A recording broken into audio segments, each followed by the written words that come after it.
Hello everyone, welcome to my YouTube channel, and my name is Augustina. My channel name is Tina or Cooking with Tina. Thank you all for coming to my page. Today we'll be learning how to ice cake with whipped cream for beginners. How to get a stable whipped cream or your measurement. So I'm using Pelicano.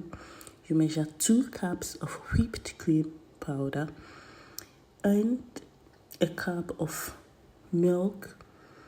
Please, not evaporated milk. You can use full cream, fresh milk, but not evaporated milk, please.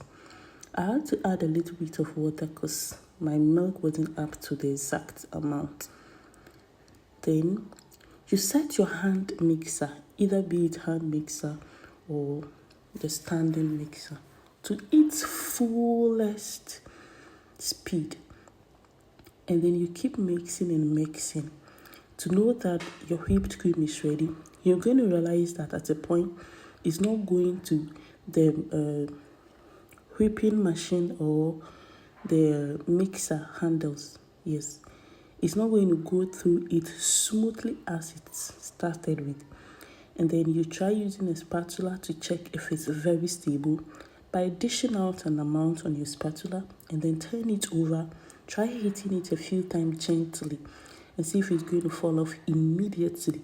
If it does, please whip a little more again, and do not over whip. That is why I'm telling you how to know it is ready.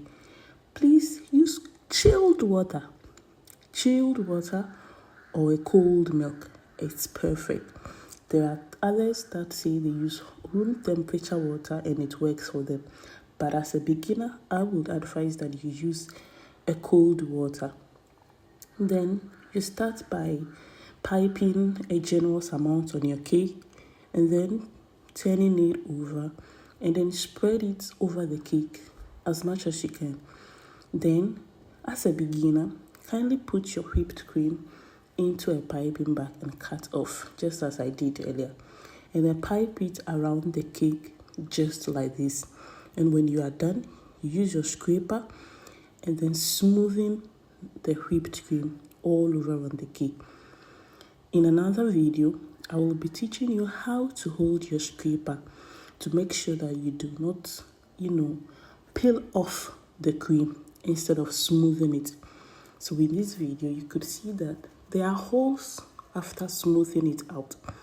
So you have to peel off the excess or scrape off the excess and then use it to refill those holes. And then you keep repeating this process over and over and over again until it's smooth enough for you. As a beginner, you might not get this smoothness, and it's just okay. It's very okay if your cake is not this smooth because you're going to try it over and over again.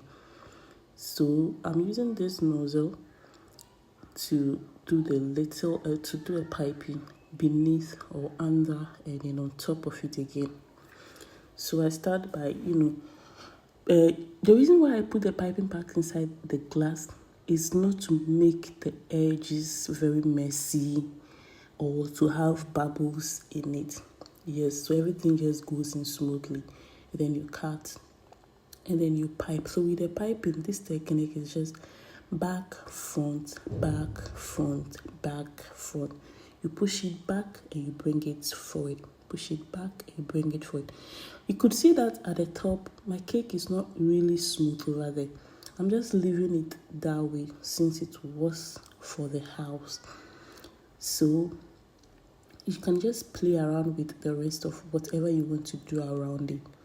And then voila, your cake is ready.